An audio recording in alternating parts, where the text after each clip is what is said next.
I knew I should have reversed the order. How am I going to follow that? One of the things that we've really loved about you, Alex, since we've met you is your transparency, your willingness to just let everybody into your life and see what's happening. And, you know, for men particularly, that's often seen as a point of weakness. You know, we hide what's happening inside. But actually, when you see a man open his life so transparently to others, you learn so much and you're so inspired and encouraged, and you certainly have been that for us as a church family, you know, and your willingness to be vulnerable just continues to blow me away and encourage me to do the same. So thank you. I really do honestly wish that I didn't have this message to share with you in some ways, because it's so good what you've actually shared with us. But let me do it, because I've spent hours preparing this. I've got to do something with it. On two occasions this week, in the last few days really, I've had two people ask me what I was doing this weekend, which is a little bit unusual. One of them was my barber and the other was the barista at the cafe I go to. And then on each occasion, I deliberately said, I'm going to be busy this weekend. I'm doing some baptisms at church. Now, I say deliberately because I just wanted to see what their reactions were to that, throwing that comment out, because, you know, baptisms aren't something that are typically a part of life for us now. And on each occasion, they just looked at me blankly and changed the subject, and I thought, oh yeah, that's about what I expected too. But their response reminded me that what we're doing today would probably be considered odd in many ways by our world, by people in our world. So what is it that we're actually doing? What is baptism and what are we doing today? I want to say that it's not quite as odd as we might think. It's very similar in some ways to an event that we celebrate in Australian life. And some of you might be aware of it. I wasn't deeply aware of it until I was thinking through this particular message. It's an event that you'll find scattered all over Australia. It particularly occurs on Australia Day, and it's the Australian citizenship ceremony. Now, I've never been to one of these. As a result of learning about it, I've decided I'd like to go to one. I don't know how many of you have been to one, but as I was preparing this talk, I realised there's a lot of similarities between the Australian citizenship ceremony and baptism, and I just wanted to share some of that today with you. As I said to you before, the ceremonies are often conducted on Australia Day, but they're allowed to be conducted on any day of the year, but actually they are encouraged not to organise them on sitting days for federal parliament.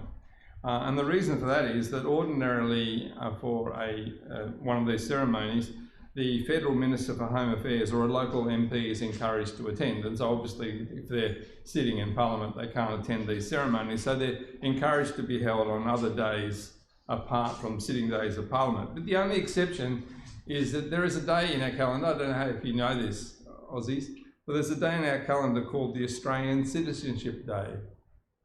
Any of you heard of it? No, neither have I. It's the 17th of September. And it's the day that we're meant to celebrate being a citizen of Australia. Well, thankfully none of you have heard of it, because I thought that might betray my ignorance as an Australian, but probably it doesn't. It's more maybe the lack of transparency that the government has done in communicating it. Well, the Australia Day ceremonies are normally arranged by local councils, and they're strictly held in venues that are non-political and non-religious. That means that you'll never find one of these ceremonies located in a church or a hall or anything that represents some political association, because it's meant to be apolitical. Often town halls are used, and sometimes the events are held outdoors. That's a shot of an Australian ceremony, one of these ceremonies being held at Leichhardt Town Hall. The interesting thing is that the ceremony is tightly controlled. And the Australian government has produced a 49-page booklet or a code that describes how the ceremony is to be conducted and what must be contained within it. Now, there are 3 legal requirements that must be strictly adhered to whenever this ceremony is conducted. First, there must be an authorised presiding officer present, and this presiding officer must be authorised by the Australian government, and the minister is responsible for these affairs. And at the ceremony, they have 2 legal responsibilities, the presiding officers. The first, they must read out the preamble for these citizenship ceremonies, and secondly, they must administer the pledges that people make as part of the ceremony. So the first requirement is that there's this authorised officer present, and they have these 2 main requirements to make sure that the preamble is read and then also the pledge. Now, the second legal requirement is the reading of the preamble, which is where the presiding officer explains the obligations that people have as they're making this commitment to becoming an Australian citizen. The third legal requirement is the pledge of commitment that every person must make if they are to be accepted as an Australian citizen. Interestingly, there's 2 variations of this pledge. One variation has God embedded into it, and the other has God excluded from it. Now, the pledge, for those of you that have never seen this before, but here's the pledge. The pledge with reference to God in it, I've adopted the one that has God in it, and this is the pledge: from this time forward, under God, I pledge my loyalty to Australia and its people, whose democratic beliefs I share, whose rights and liberties I respect, and whose laws I will uphold and obey. That's the pledge that a person makes when they become an Australian citizen. And in making the pledge, the presiding officer reads out each line, and then the persons who are being admitted to citizenship repeat the line back, and on it goes. Now, the code is very specific in stating that the presiding officer, with the support of his organising staff, should observe that each conferee is actually making the pledge, is actually saying the words. It also states, and this amused me, but it didn't talk to the seriousness, it also states that if it is observed that a conferee has not said the pledge, they are considered not to have acquired citizenship and must not be presented with their citizenship certificate. The conferee should be taken aside respectfully at the end of the ceremony, advised that making the pledge is the final legal requirement to become an Australian citizen, and given another opportunity to say the pledge before the presiding officer. Should they refuse, they should not be presented with their citizenship certificate. Their name should be ruled out on the PVL, and the Department of Home Affairs should be contacted immediately.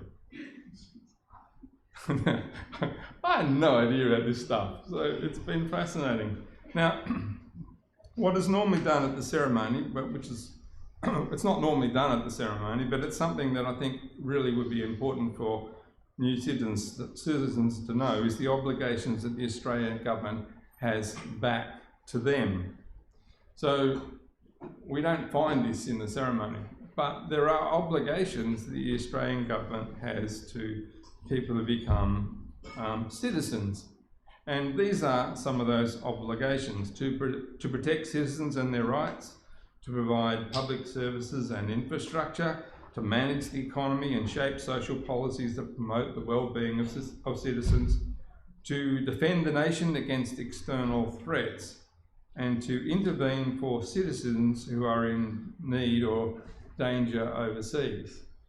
Now, these are some of the obligations that the Australian government has to a citizen once we come into citizenship.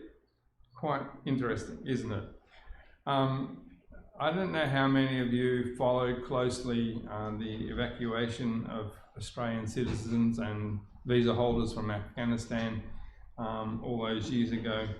But this was the Australian government realising or fulfilling their obligations to care for Australian citizens who had been caught up in dangerous situations overseas.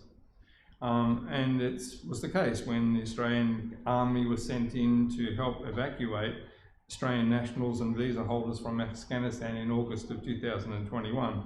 And at one point, buses went to various muster points around Kabul to pick up foreign nationals, including Australians, and helping them to get to the airport, because many of them were sort of marooned in the suburbs and they couldn't get through to the airport even though they wanted to.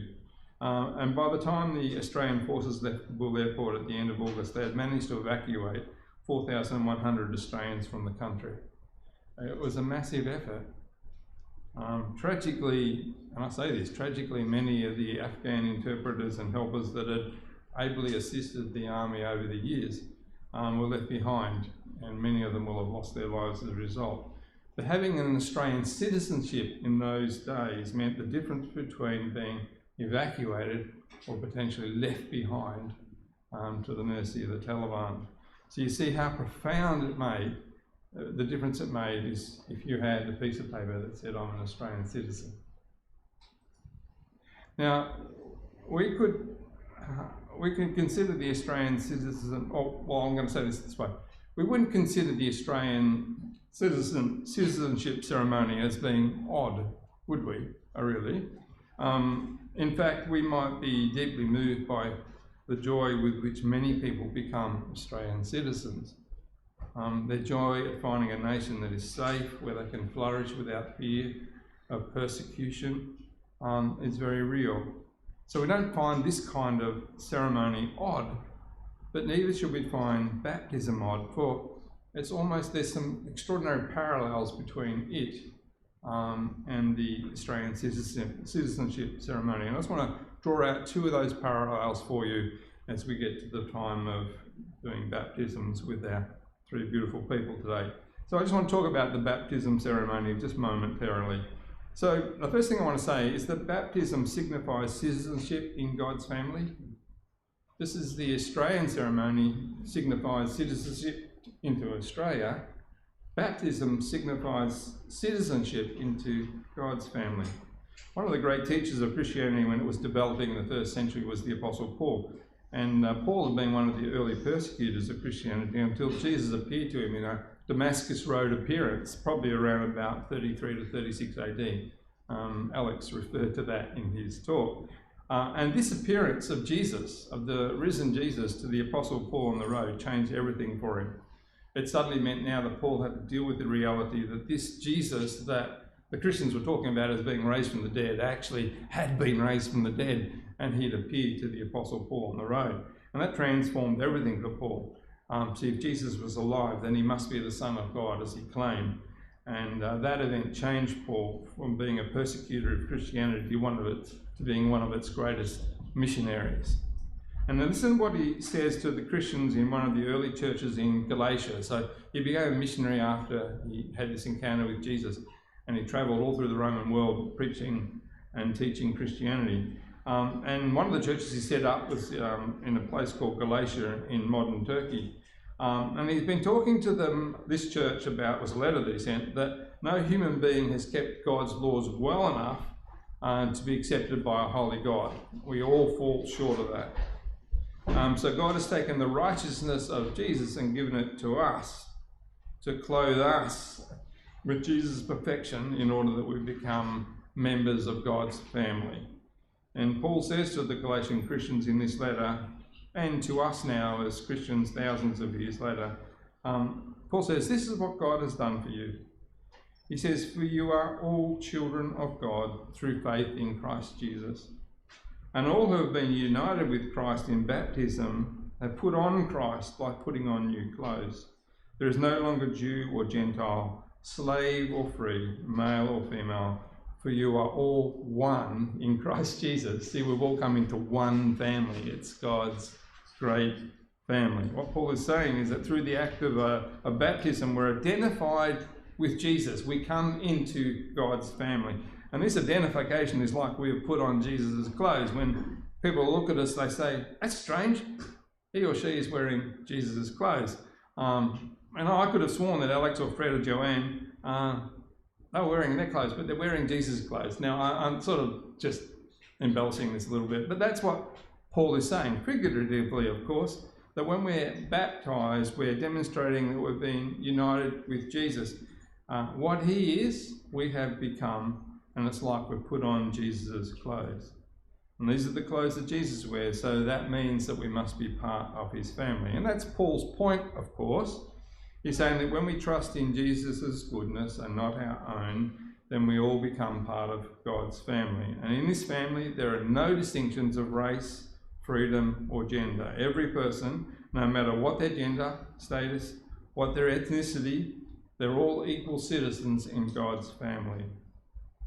Now, this has become particularly noticeable to me in recent years. Do you see how powerful this statement is in a world that is continually divided by race, continually divided over race? I mean, China's persecution and mass detention of 1 million Uyghurs in the northern parts of China illustrate their intolerance for that ethnic minority. I mean, and in recent days, the Jewish-Gazan war illustrates like never before the impossibility of Jews and Palestinians living together in one country. And whenever you look in the world today, you'll find racism, sexism, and oppression of weaker peoples by the stronger ones. I mean, we have the same problem in our own country. You know, trying to hold together the Indigenous people and the immigrants to Australia, you know, and being one nation continues to be a huge challenge for us.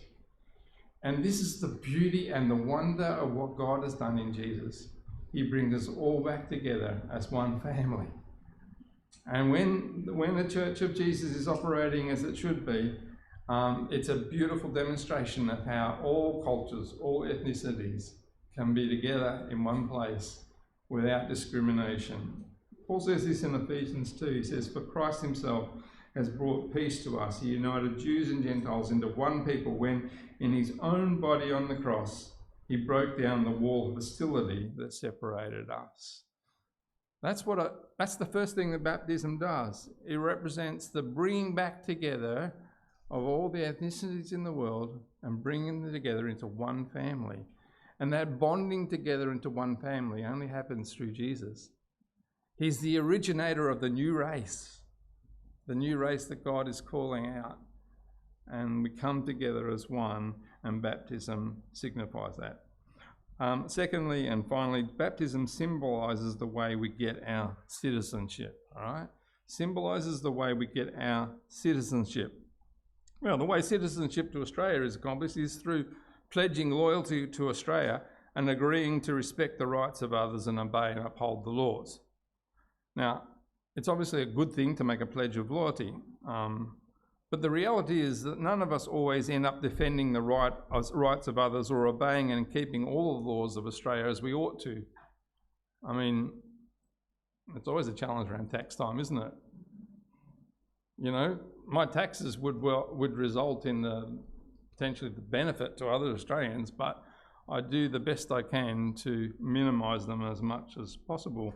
So, you know, we might pledge to do these things, but the reality is that selfishness and self-interest always creeps in, and we end up doing things that aren't always in the best interests of others, or that hurt others or hurt the interests of our country. So our country suffers, and our country is never as good as it should be.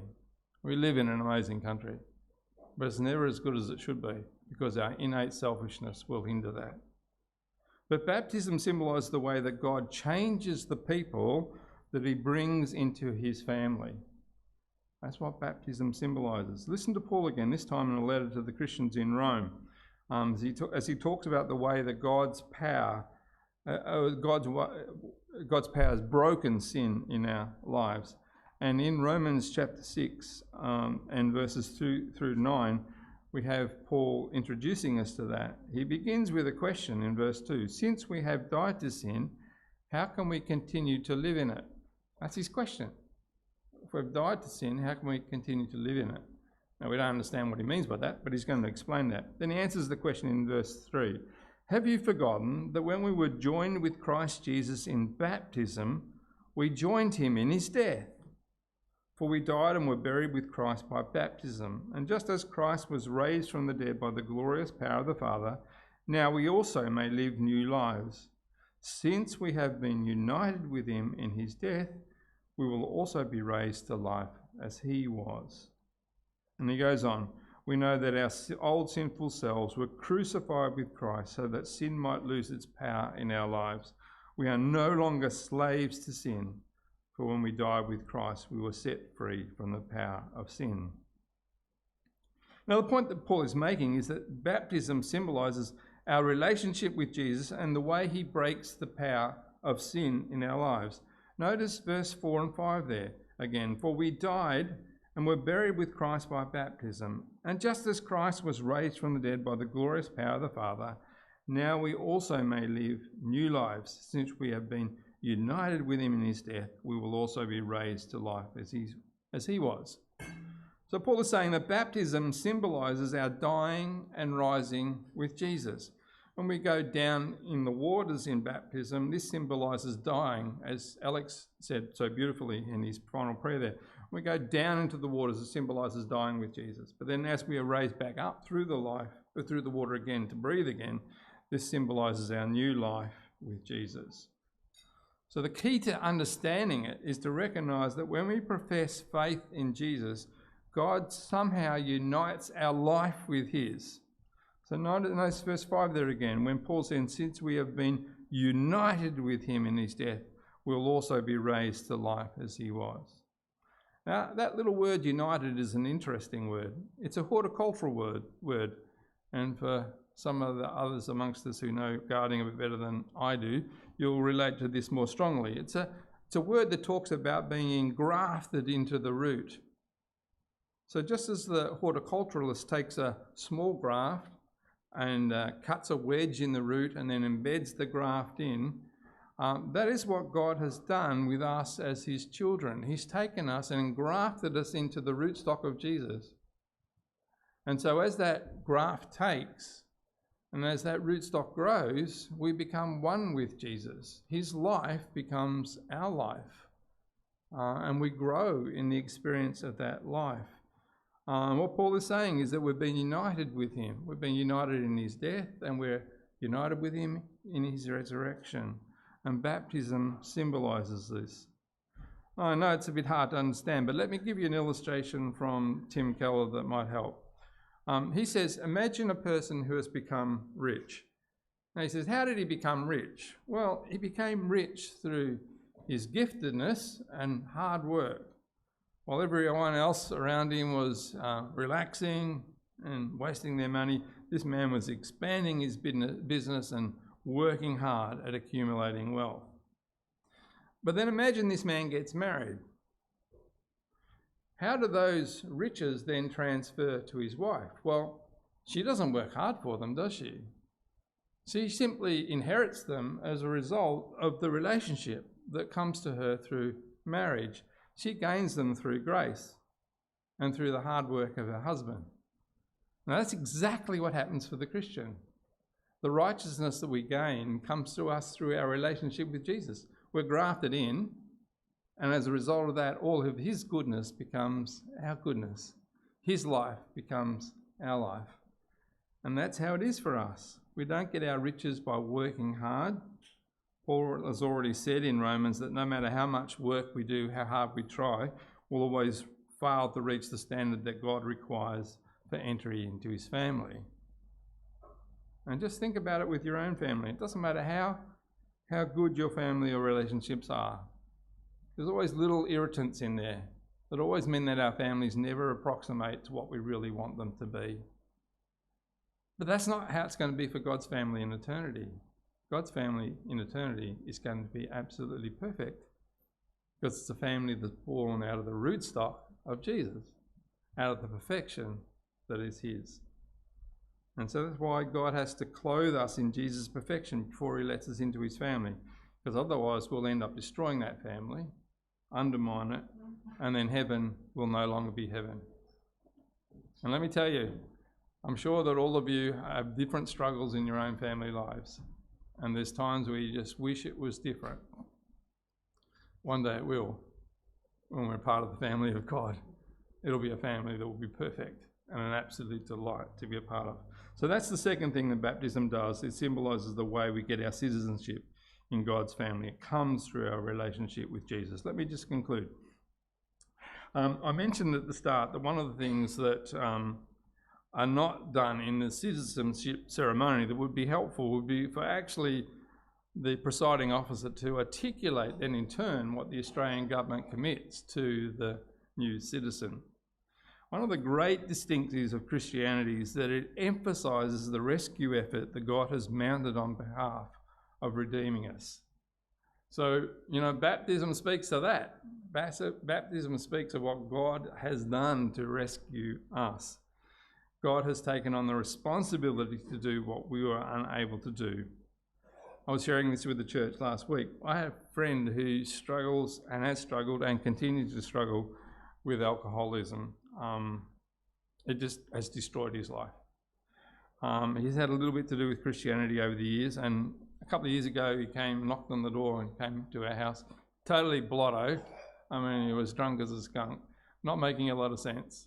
But he wanted to sleep the night because he had nowhere else to sleep. So I took him out to a back shed and spent a couple of hours with him. Eventually the level of alcohol started to diminish and he started to become a bit more coherent. In the midst of that sort of coherency, he said, Tim, my life is like those verses that Paul spoke about, where he talked about the fact that I know the good things I want to do, I just don't do them. What he was trying to quote for me was Romans chapter 7, which is the chapter that comes after the one that I was sharing with you before. And these verses, it's where Paul says in Romans chapter 7, I've discovered this principle of life, that when I want to do what is right, I inevitably do what is wrong. I love God's law with all my heart, but there is another power within me that is at war with my mind, and this power makes me a slave to the sin that is still within me. Oh, what a miserable person I am. Who will free me from this life that is dominated by sin and death? And then Paul provides his own answer. Thank God the answer is Jesus Christ our Lord. All right? Now, Paul goes on in the next few verses down in Romans chapter 8, verse 3 to 4 to say this. For what the law was powerless to do because it was weakened by the flesh, God did by sending his own Son in the likeness of sinful flesh to be a sin offering. And so he condemned sin in the flesh, in order that the righteous requirement of the law might be fully met in us, who do not live according to the flesh, but according to the Spirit. All right? You see the point that Paul is making? That tension between I know what I should do and I don't do it. Paul is saying the answer is found in what Jesus has done. He has done what we could not do. And that's where baptism becomes so different to the citizenship ceremony. It talks about what God has done to rescue us. Baptism acts out physically how God has worked to rescue us from our weakness and sin. And we act it out physically through physical immersion, demonstrating how through our relationship with Jesus, we die to our old way of life and then we're raised to our new way of life. And this is what we see symbolised in baptism, and that's what we're about to experience right now. So we come to that point now, and thank you for listening so well, where we'll just share our baptism ceremonies together. And Joanne, highly appropriate, you're going to lead us off, and I think Clinton is going to